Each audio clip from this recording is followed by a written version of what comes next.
Hello! It's been a while. A long while. Yes, Because you did that. we both You have short uploaded hair. those 2 reviews in a week. Like back like to a couple back. days apart. And Because Michael couldn't sit on the footage. He just had to yes, upload it. and we didn't see my folk release. Promise. But I've been told that my folk release is the only South African film that is turning a profit of 6 million. Shows you, eh? So we must watch it actually. We must watch it. So we just came out The Running Man. The Running Man, a novel by Stephen King, adapted by Edgar Wright. Glenn Powell, by the way, fucking Hollywood's new guy. What did you think about his I like what his hair. his acting? His acting, I liked it. Did you think I was gonna say I was like, what the fuck? okay. What did you think about his performance? I think he's a really good actor. And I was thinking the whole time, I don't know if you know of that movie that he played in with what's that blonde girl that's under Sydney Sweeney. Yes. Anyone but you. Have you I haven't seen the seen movie? it, no. Don't watch it. Really, is it shit? That's bad. I couldn't even make it through the whole. Are you gonna be in the video if you're sitting No, there? that's just the frame of the That's so flash. confusing to me. When I just think about, because I watched a part of that movie, the beginning of it, and the only good thing about that movie was Glenn Powell. Like, there was such a vast difference between his acting and her acting. And I just caught myself for a moment and I was like, yo, I sound like you now. It's right. No. So I usually keep these thoughts to myself, but because you are the way that you are and so vocal about it as well, Michael's a snob. So now he's turning me into a snob. I'm not a snob, I just watch people's performances. And if you got a shit performance, you got a shit performance. So yeah, her acting was, and it's no shock to anybody, terrible. But okay? The Running Man. But this movie, like, I just can't believe. No, man, I was just thinking, I can't believe that he was in that movie of such a low quality. But it's a. But you can. I was trying to say his acting is really good. Where, like his level or quality of acting outweighs whoever's completely, entirely. I think he's such a good actor. I will say though, in the beginning, I was a bit like. With the family stuff. Yeah, that it wasn't convincing. I wasn't getting. No. But I think also in the beginning, because you asked me like what world they were living, they're in like a dystopic setting where it's like almost like the cyberpunky have and have nots, the slumland on the outside of the city, and kind of really playing that America is divided. It's almost I'm not sure, people probably have seen it, cyberpunk Edge Runners, where there's this class of people that have access to the good life, and then there's a class of people that have not, and then the organization in the top wants to keep them fighting against each other so that nobody looks up at what's actually happening and starts thinking about revolution, because they're always busy looking at each other and hating each other. And that's kind of what's happening in our own world, probably why Stephen King wrote the book. But that's basically what the world was. But the dystopic setting wasn't really, I don't know, overwhelming. Like it wasn't like in your face. That little the flat that they had in the beginning, I don't know, it didn't give dystopia. It didn't. It looked like a bunker, eh? Like a very modern bunker. Yeah. But no, I'm not gonna hate on the setting of their home or whatever. Like, it gave what it was supposed to give. I think it is a very engaging movie. I enjoyed the whole thing. I think it's very interesting, the concept of the plan for a revolution was already in place, and the appetite for a revolution was already in place. They just needed like a martyr or a big figure, and he, through doing the show, kind of sleepwalk into being the martyr for their revolution. But like Michael Cera's character, and we're doing this like straight out of the movie, so I've got no idea who played what, but the two black dudes. The little boy and his brother. Yes, I really enjoyed them and also that whole like little side piece of him having his own like little breakdown of the Running Man. Yes. What's it? I don't know what. I'm not sure, but like being like a YouTuber about. Breaking down like the different winners and how they went about everything, and actually like everything gelled so nicely when it came together. Even the recalling of certain things, like I thought it was so smart. You know, at the end when he asked her for a scarf, and they made a Yes. point of it when they were in the car together, and there was something else I can't remember now, but it's nice. Like I think it's very well thought out. There weren't parts of the movie that didn't make sense, like throwaway bits. I Yeah, will it's very say, much like the Hitchcock gun thing, you know? It's, if they show you he's got a jack in his hand, he's gonna throw the jack. If they show you he's got a grenade, they're gonna use the grenade. If they show you the riptide, like everything that's set up in the audience's mind is clearly paid off and paid off pretty quickly. Like the movie's got such a fast pace as well, eh? Sorry, did I interrupt? What were you gonna say now? no, it's fine. You can go. I'll remember. It's okay. But I think it's almost like so eerily like Hunger Games feels very distant and very like proper dystopia, like a separate world to what we were. This feels like that we are 150 years away from this type of life. You know, it feels where like they talk about the privatization of the police and like just like crazy shit. And then I find the device of what makes good TV as a thread that pushes the plot on that the producers of the show would kill their own people, kill civilians, kill anyone, help him beat their guys, like do literally anything if it's in the window of the show firstly, like if it's in the live slot and if it's good for ratings.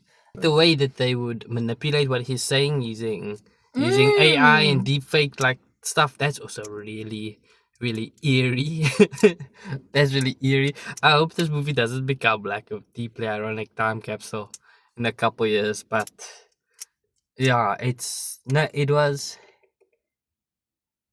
slightly uncomfortable viewing because of how close that world feels, especially understanding how sick in the head TV producers are about trying to, you know, weaponize our feelings and emotions and monetize off it and trying to elicit the most crazy reactions from the audience and to elicit the most crazy reactions from the participants of their show. Like watching The Running Man felt very, I've said it a few times, eerily Possible. eerily possible, yeah. But it's also nice that the movie preaches that the spirit of revolution can overcome even that. Like they fucked from that perspective, and it just needs one spark to ignite that thought in people's mind that, you know, we can overcome. So I don't want to say my part now because it's so negative after you just no, said say. No, I was just gonna say I would have liked them to give. Okay, but like I get it. I get why they didn't do it now because they died so quickly after, especially Tim, the nerdy guy. But they didn't give a backstory for either of them, and I thought it was weird in the beginning because I thought they were going to like go the distance, and then he died so quickly after. So like I guess that wouldn't have made sense. But I think when they plugged the two characters into the formula, remember when that dude broke down the formula of the show, and then he plugged those two characters into the formula, I felt like it was pretty, like they did enough with the other characters, and then plugging them into the formula characters for us to kind of know, okay, they were just like he's that version of that placeholder. character, he's gonna die like that, she's that version of that character, she's gonna die like that. No, that does make sense now. Yeah, it's just in the moment, just like you know, this isn't the Ben show. Yeah, no, it fucking. But it ended up being the Ben show. The Ben Richards show. No, it was really good. And the Richards. I will say that, you know, there's this joke that we have going. Well, not really joke, but whenever I used to watch a lot of James Bond movies with my parents, and my dad would always say, I think the first James Bond was Sean Connery or there's someone before him, Mhm. but he never ever, they would shoot at him, they'd fight him, and Oh, he'd walk yeah. away with like maybe a scratch, maybe a bit of dirt on his suit. Not even, like everything, like he'd be fine. This movie, Glenn Powell walked away with nothing but dirt on his face. Okay, at the end, I mean, they got him because the guy was like, The only thing they got him was like a shot of glass. Where wow. they fucking. At the end of the movie, and they were shooting at this man probably 1,000,000 times. And that escape pod thing, like why? If they had autonomy of the plane, literally, the whole time, why would the escape pod be separate to that autonomy of the plane? If they had control of the plane, rather than I feel like autonomy is the wrong word. If they had control of the plane the whole time, Yeah, from a distance to the point where they could wiggle and wangle the thing yeah. to give him either a disadvantage or advantage in the fight. Why did they not have control over the escape pod? What escape pod? Remember they said that he escaped through the pod. Remember when he's breaking down the explosion at the end and he says that all those things have the safety pod? Yes, yes. Like, wouldn't they have control over that safety pod as well? Or wouldn't they know? Yes. So, I guess there's always some sort of like loopholes that you'll find as a viewer in movies, eh? Like they can't think of everything. they should. You should, but you don't. They should. But, good movie. Really good movie. All the Good actors movie. in there, there's a good amount of well-known actors. I think it's such a good cast. I don't know the guy's name, but the father from Shameless was in there. Yes. The guy, Molly, he played Molly's character. Yes. Glenn Powell. I'm not sure who I don't know the small characters brunette- like Tim and the other woman that was part of the Running Man, and Amelia. I don't know her, but really good actors. Lee Pace is in it, the really tall guy that literally steps down from a bucky.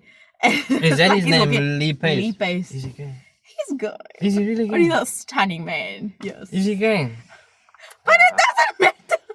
No, when you said he was gay, I was like, I thought you just saw him jump off the bucky and his knees were fucking like 2 iron rods, and you were like, he's gay. And I was like, that's a weird barometer for someone's sexuality, but face is No, he face. is. Even Bobby, you know Bobby T, Bobby, who's Bobby? the host. Yes, is he? Wow, Oh. come now. Oh. My- Coleman Domingo, also a really good actor. He played a really good actor in character in what's that movie? The series with Zendaya that you didn't watch. Euphoria. That one, Euphoria. very good. We leave it Yeah. there. Good movie. Good Oh movie. yes, and Michael Cera was in it as well. I He's so good. we watched Sacramento the other day. We need to do a review on Yeah, that do. as well. Just so good. But I found it very interesting in Sacramento. He had a very patchy beard. In this one, his beard connected. I wonder if that's a costume decision, like if someone was that a costume decision in either one of these movies. But Maybe he was just having a good beard day. and also I love Michael Cera in this movie. Like it was just we had He's about so tatty also. 10 minutes of Michael, maybe not, but we had a very small snippet of Michael Cera, and it was, just the right amount of Michael Cera for me. He was very good. His whole, like, I've been waiting for this moment to, like, mass murder all these fucking crooked cops. That was really cool. And he had his moment. He had his moment as well. Oh, yeah, and then they shot him in the fucking head. Spoiler. Yeah, I'm not sure. These are thoughts, These are thoughts. Okay, out of 10, how much would you give it? Give it a good 7.5 out of 10. I would give it a 8.5.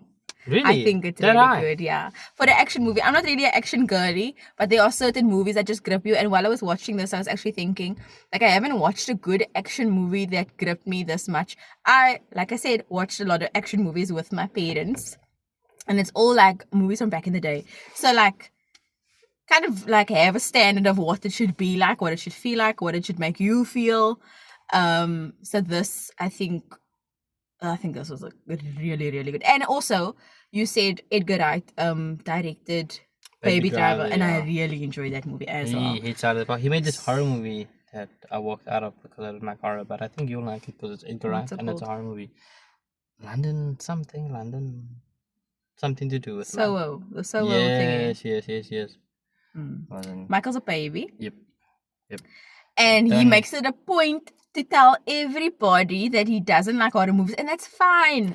But don't make other people that enjoy it make us feel like we are dumb or like we don't quite understand what it's like to watch a real movie, because now you're watching a slasher film, everybody's dying with an axe in their head. I just don't find you it. don't enjoy it, and that's fine. Yeah. Just end it there. Like, why would someone? Just end it there. Why would someone just watch Just mass end it murders? there.